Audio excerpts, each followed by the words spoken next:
ಜಾತಿ ಜನಗಣತಿ ವರದಿ ಯಾವಾಗ ಅನುಷ್ಠಾನಕ್ಕೆ ಬರುತ್ತೆ ಅನ್ನೋದಕ್ಕಿಂತ ಯಾಕೆ ಅನುಷ್ಠಾನಕ್ಕೆ ಇನ್ನೂ ಬಂದಿಲ್ಲ ಅನ್ನೋದೇ ಈಗ ಎದ್ದಿರುವಂಥ ಪ್ರಶ್ನೆ. ಈಗ ಆ ಕಿಚ್ಚು ಹೆಚ್ಚಾಗ್ತಾ ಇದೆ ಕಾಂಗ್ರೆಸ್ ಪಾಳ್ಯದಲ್ಲಿ. ಗುರುವಾರ ಕ್ಯಾಬಿನೆಟ್ ಮೀಟಿಂಗ್ ಇದೆ. ಆ ಕ್ಯಾಬಿನೆಟ್ ಮೀಟಿಂಗ್ನಲ್ಲಿ ಜಾತಿ ಜನಗಣತಿಯ ವರದಿಯ ಬಗ್ಗೆ ಚರ್ಚೆ ಮಾಡುವ ಸಾಧ್ಯತೆ ಇದೆ. ಬಹಳ ಕುತೂಹಲ ಕೇಳಿಸ್ತಾರೆ. ಯಾಕೆಂದರೆ BK ಹರಿಪ್ರಸಾದ್ ಅವರು ಕೂಡ ಇದೇ ವಿಚಾರವಾಗಿ ಜಾತಿ ಜನಗಣತಿ ವರದಿಯನ್ನು ಅನುಷ್ಠಾನಕ್ಕೆ ತನ್ನಿ ಅಂತೇಳಿ ಬಹಿರಂಗ ಪಡಿಸಿ ಅಂತೇಳಿ ಅವರು ಕೂಡ ಒಂದು ರೀತಿಯಲ್ಲಿ ತಮ್ಮ ಹೇಳಿಕೆಯನ್ನು ಕೊಟ್ಟಿದ್ದರು. ಅದೇ ರೀತಿಯಾಗಿ ಬೋಸರಾಜು ಅವರು ಕೂಡ ಇದೇ ವಿಚಾರವನ್ನು ಪ್ರಸ್ತಾಪ ಮಾಡಿದರು.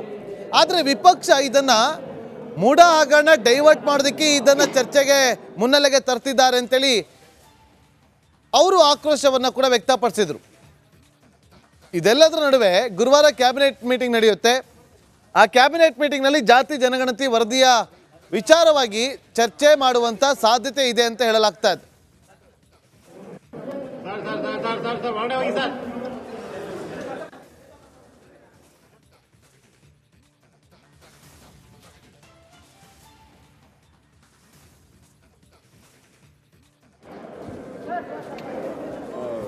ರಾಜ್ಯದಲ್ಲಿ ಹೆಚ್ಚಾದಂಥ ಜಾತಿ ಜನಗಣತಿಯ ಕಿಚ್ಚು. ಒಬ್ಬೊಬ್ಬರು ಸಚಿವರು ಏನು ಹೇಳ್ತಾರೆ, ಲಿಂಗಾಯತ ಸಮುದಾಯದ ಸಚಿವರು ಇದಕ್ಕೆ ಒಪ್ಕೊಳ್ತಾರ, ಒಕ್ಕಲಿಗ ಸಮುದಾಯದ ಸಚಿವರು ಇದಕ್ಕೆ ಒಪ್ಕೊಳ್ತಾರ ಅನ್ನೋದೇ ಈಗಿರುವಂಥ ಕುತೂಹಲ. ಯಾಕೆಂತಂದರೆ ಜಾತಿ ಜನಗಣತಿ ಈಗಿರುವಂಥ ವರದಿ ಏನಿದೆಯಲ್ಲ, ಆ ವರದಿ ಏನಾದರೂ ಅನುಷ್ಠಾನಕ್ಕೆ ಬಂದಿದೆ ಆದರೆ ಒಂದಷ್ಟು ಬದಲಾವಣೆಗಳಾಗುತ್ತೆ ಮೀಸಲಾತಿ ವಿಚಾರವಾಗಿ.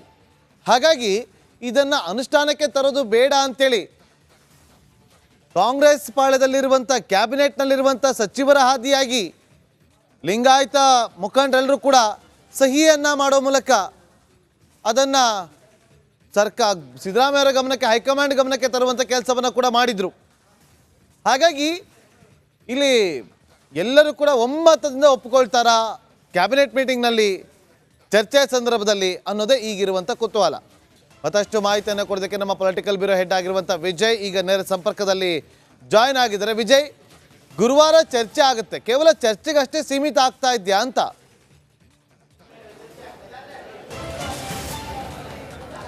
ನಾಗೇಂದ್ರ ಬಾಬು, ಮಹತ್ವದ ಬೆಳವಣಿಗೆಯಲ್ಲಿ ಮುಖ್ಯಮಂತ್ರಿ ಸಿದ್ದರಾಮಯ್ಯ ಅವರು ಈಗ ಜಾತಿ ಜನಗಣತಿಯ ವರದಿಯ ಅಸ್ತ್ರವನ್ನು ಬಿಟ್ಟಿರುವಂಥದ್ದು.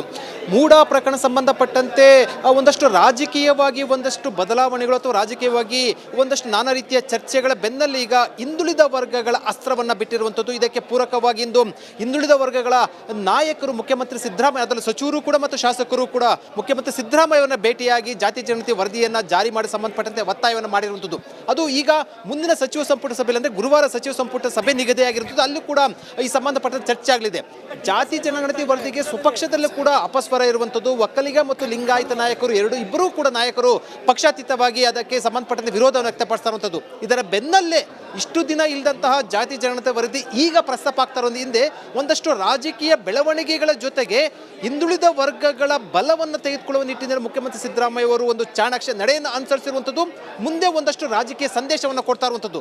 ಸಾಕಷ್ಟು ಕುತೂಹಲದ ಜೊತೆಗೆ ನಾಗೇಂದ್ರ ಬಾಬು ರಾಜಕೀಯವಾಗಿ ಕೂಡ ಒಂದಷ್ಟು ಮಹತ್ವವನ್ನು ಪಡ್ಕೊಂಡಿರುವಂಥದ್ದು. ಓಕೆ, ಥ್ಯಾಂಕ್ ಯು ವಿಜಯ್, ನೀವೆಲ್ಲ ಮಾಹಿತಿಗಾಗಿ.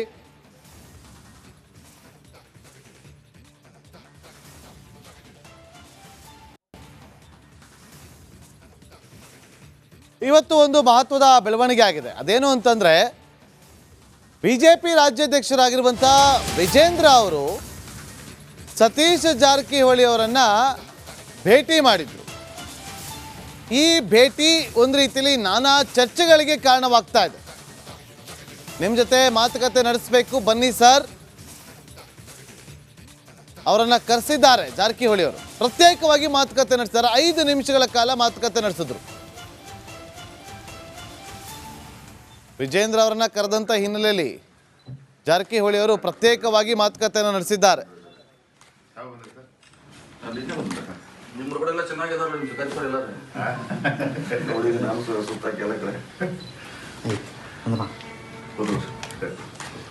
ನಮ್ಮ ತಾಲೂಕೆಲ್ಲ ಮುಖಂಡರು, ಹೋರಾಟಗಾರರು ಇದ್ದಾರೆ, ನಮ್ಮ ಪಕ್ಷದ ಮುಖಂಡರು ಇದ್ದಾರೆ.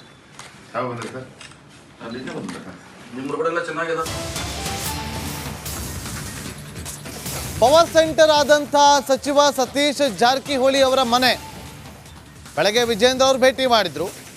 ಈಗ ಮಾಜಿ ಸಂಸದ ಸುರೇಶ್ ಅವರು ಕೂಡ ಭೇಟಿ ಮಾಡಿದ್ದಾರೆ. ರಾಜಕೀಯ ಬೆಳವಣಿಗೆ ಗರಿಗೆದರಿದೆ. ಮುಂದಿನ ರಾಜಕೀಯ ತಂತ್ರಗಾರಿಕೆಯನ್ನು ಮಾಡ್ತಿದ್ದಾರಾ? ಈ ಹಿನ್ನೆಲೆ ಅಲರ್ಟ್ ಆಗಿರುವಂಥ DCM DK ಶಿವಕುಮಾರ್ ಹಾಗೂ ಮಾಜಿ ಸಂಸದ DK ಸುರೇಶ್ ಅವರು. ಪವರ್ ಸೆಂಟರ್ ಸತೀಶ್ ಜಾರಕಿಹೊಳಿ ಅವರ ನಿವಾಸ ಏನಿರ್ಬೋದು ಈ ಒಂದು ಬೆಳವಣಿಗೆ ನೋಡಿ. ಈಗ ವಿಜೇಂದ್ರ ಅವರು ಭೇಟಿ ಕೊಟ್ಟು ಬಂದರು. ಮಾಜಿ ಸಂಸದ ಸುರೇಶ್ ಅವರು ಕೂಡ ಭೇಟಿ ಮಾಡುವಂಥ ಕೆಲಸವನ್ನ ಮಾಡಿದ್ದಾರೆ. ಮತ್ತಷ್ಟು ಮಾಹಿತಿಯನ್ನು ಕೊಡೋದಕ್ಕೆ ನಮ್ಮ ಪೊಲಿಟಿಕಲ್ ರಿಪೋರ್ಟರ್ ಬಸವರಾಜ್ ಈಗ ನೇರ ಸಂಪರ್ಕದಲ್ಲಿ ಜಾಯ್ನ್ ಆಗಿದ್ದಾರೆ. ಏನು ಚರ್ಚೆ ಆಗ್ತಾ ಇದೆ ಬಸವರಾಜ್ ಈ ಒಂದು ಬೆಳವಣಿಗೆಯನ್ನು ಗಮನಿಸ್ತಾ ಇದ್ರೆ ರಾಜಕೀಯ ಪಡಸಾಲೆಯಲ್ಲಿ?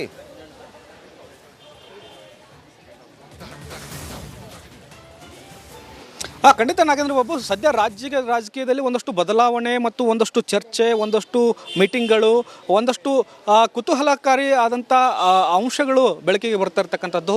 ಬಹಳ ಪ್ರಮುಖವಾಗಿ ಎಲ್ಲವೂ ಕೂಡ ಸತೀಶ್ ಜಾರಕಿಹೊಳಿ ಅವರ ಸುತ್ತಲೇ ಗಿರ್ಕಿ ಹೊಡಿತಾ ಇರೋದ್ರಿಂದ ಬಹಳ ಕುತೂಹಲ ಮೂಡಿಸ್ತಾ ಇದೆ. ಯಾಕಂದರೆ ಒಂದು ಕಡೆ ಮೂಡಾ ಪ್ರಕರಣ ಬಂದ ನಂತರ CM ಸ್ಥಾನ ಬದಲಾವಣೆ ಆಗುತ್ತೆ ಅಂತ ಒತ್ತಿ BJP ಹೇಳ್ತಾನೆ ಇದೆ ಮತ್ತು ಅಂತಹ ಪರಿಸ್ಥಿತಿಗಳು ಕೂಡ ಇದ್ದಾವೆ. ಯಾಕಂದರೆ ಇಡಿ ಕೂಡ ಎಂಟ್ರಿ ಆಗಿರ್ತಕ್ಕಂಥದ್ದು, ಈಗಾಗಲೇ ಲೋಕಾಯುಕ್ತ ಕೂಡ ತನಿಖೆ ನಡೀತಾ ಇರ್ತಕ್ಕಂಥದ್ದು.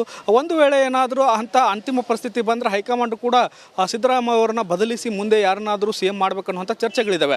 ಇದರ ಬೆನ್ನಲ್ಲೇ ಸತೀಶ್ ಜಾರಕಿಹೊಳಿ ಅವರು ಪದೇ ಸಭೆಗಳನ್ನ ಮಾಡ್ತಾ ಇದ್ದಾರೆ. ಪರಮೇಶ್ವರ್ ಅವ್ರ ಜೊತೆ ಇರಬಹುದು, MB ಪಾಟೀಲ್ ಇರಬಹುದು, ಇನ್ನುಳಿದಂತೆ ಶಾಸಕರ ಜೊತೆ ಸಭೆ ಇರಬಹುದು. ಹಾಗಾಗಿ ಒಂದಷ್ಟು ಕುತೂಹಲವಂತೂ ಸತೀಶ್ ಜಾರಕಿಹೊಳಿ ಅವ್ರ ಸುತ್ತ ಗಿರ್ಕಿನ ಹೊಡಿತಾ ಇದೆ. ಇದರ ಬೆನ್ನಲ್ಲೇ ಇವತ್ತು ಬಹಳ ಪ್ರಮುಖವಾಗಿ BJPಯ ರಾಜ್ಯಾಧ್ಯಕ್ಷರಾದಂತಹ BY ವಿಜೇಂದ್ರ ಅವರು ಇವರನ್ನ ಭೇಟಿ ಮಾಡಿ ಒಂದಷ್ಟು ಗಂಭೀರವಾದಂಥ ಚರ್ಚೆಯನ್ನು ಮಾಡಿರ್ತಕ್ಕಂಥದ್ದು. 5 ರಿಂದ 10 ನಿಮಿಷಗಳ ಕಾಲ ಪ್ರತ್ಯೇಕವಾದಂಥ ಸಭೆ ಮಾಡಿದ್ದಾರೆ ಅನ್ನುವಂಥ ಮಾಹಿತಿ ಇದೆ. ಆ ಸಭೆಯಲ್ಲಿ ಪ್ರಸ್ತುತ ರಾಜಕೀಯದ ವಿಚಾರಗಳ ಬಗ್ಗೆ ಚರ್ಚೆ ಆಗಿದ್ದಾವೆ ಅನ್ನುವಂಥ ಮಾಹಿತಿ ಇದೆ. ಹಾಗಾಗಿ ಯಾವಾಗ BJP ಆರೋಪ ಮಾಡ್ತಾ ಇತ್ತು CM ಬದಲಾವಣೆ ಆಗ್ತಾ ಇದ್ದಾರೆ ಅನ್ನುವಂಥದ್ದು, ಆ ಆರೋಪದ ಬೆನ್ನಲ್ಲೇ ಇವರಿಬ್ಬರ ಭೇಟಿ ಬಹಳ ಕುತೂಹಲ ಮೂಡಿಸ್ತಾ ಇದೆ. ಯಾಕಂದರೆ ಒಂದು ರೀತಿಯಲ್ಲೆಲ್ಲೋ BJP ಕೂಡ ಸಹಕಾರ ನೀಡ್ತಾ ಇದೆಯಾ ಸತೀಶ್ ಜಾರಕಿಹೊಳಿ ಅವರು CM ಆಗೋದಕ್ಕೆ ಅನ್ನುವಂಥ ಒಂದಷ್ಟು ಚರ್ಚೆಗಳಿದ್ದಾವೆ. ಇದರ ಬೆನ್ನಲ್ಲೇ DCM ಆಗಿರ್ತಕ್ಕಂಥ DK ಶಿವಕುಮಾರ್ ಅವರು ಕೂಡ ಅಲರ್ಟ್ ಆಗಿ ನಿನ್ನೆ ಖರ್ಗೆ ಅವರನ್ನ ಭೇಟಿ ಮಾಡಿದ್ರು. ಮುಂದೆ ನಮಗೆ ಮಾತು ಕೊಟ್ಟಂತೆ ಅಧಿಕಾರವನ್ನು ವಹಿಸಬೇಕು ಅನ್ನುವಂಥ ಚರ್ಚೆ ಮಾಡಿದ್ದಾರೆ ಅನ್ನುವಂಥ ಮಾತುಕತೆಗಳಿದ್ದಾವೆ. ಇದರ ಬೆನ್ನಲ್ಲೇ ಈಗ ಖರ್ಗೆ ಇವಾಗ DK ಸುರೇಶ್ ಅವರು ಸತೀಶ್ ಜಾರಕಿಹೊಳಿ ಅವರನ್ನ ಭೇಟಿ ಮಾಡಿ ಒಂದಷ್ಟು ಮಾತುಕತೆನ ಈಗಷ್ಟೇ ಆರಂಭಿಸಿದ್ದಾರೆ. ಯಾಕಂದರೆ ಅಣ್ಣನ ಪರವಾಗಿ ಒಂದಷ್ಟು ಮಾತುಕತೆನ ಆಡಬಹುದು ಅನ್ನುವಂಥದ್ದು ಇಲ್ಲಿಯ ಪ್ರಮುಖವಾದಂಥ ಉಲ್ಲೇಖ ಮಾಡಬೇಕಾದಂಥ ವಿಚಾರಗಳು. ಯಾಕಂದರೆ DK ಶಿವಕುಮಾರ್ ಅವರಿಗೆ ಸತೀಶ್ ಜಾರಕಿಹೊಳಿ ಅವರಿಗೆ ಸಂಬಂಧ ಅಷ್ಟಕ್ಕಷ್ಟೇ ಇರೋದ್ರಿಂದ ಸಹೋದರರಾದಂಥ DK ಸುರೇಶ್ ಅವರು ಇದರ ಮಧ್ಯಸ್ಥಿಕೆ ವಹಿಸಿಕೊಂಡು ಆ ಮಾತು ಕೊಟ್ಟಂಥ ಹೈಕಮಾಂಡ್ ಏನಿದೆ ಅದು ಅಣ್ಣನಿಗೆ ಒಂದು CM ಸ್ಥಾನವನ್ನು ಕೊಡಬೇಕು, ಅದಕ್ಕೆ ನೀವು ಸಹಕಾರ ಕೊಡಬೇಕು ಅನ್ನುವಂಥ ಒಂದಷ್ಟು ಚರ್ಚೆ ಏನಾದರೂ ಮಾಡ್ತಾ ಇದ್ದಾರಾ ಅನ್ನುವಂಥದ್ದು ಬಹಳ ಪ್ರಮುಖವಾಗಿರ್ತಕ್ಕಂಥದ್ದು. ಒಟ್ಟಾರೆಯಾಗಿ ರಾಜಕೀಯದ ಪವರ್ ಸೆಂಟರ್ ಆಗಿ ಈಗ ಸತೀಶ್ ಜಾರಕಿಹೊಳಿ ಅವರ ಗುರುತಿಸ್ಕೊಳ್ತಾ ಇರ್ತಕ್ಕಂಥದ್ದು ಮತ್ತು ರಾಜಕೀಯ ಕೂಡ ಅವರ ಸುತ್ತಲೂ ಕೂಡ ಗಿರ್ಕಿ ಹೊಡಿತಾ ಇರ್ತಕ್ಕಂಥದ್ದು. Nagendra Babu. Okay, thank you Basavaraj ನಿಮ್ಮೆಲ್ಲ ಮಾಹಿತಿಗಾಗಿ.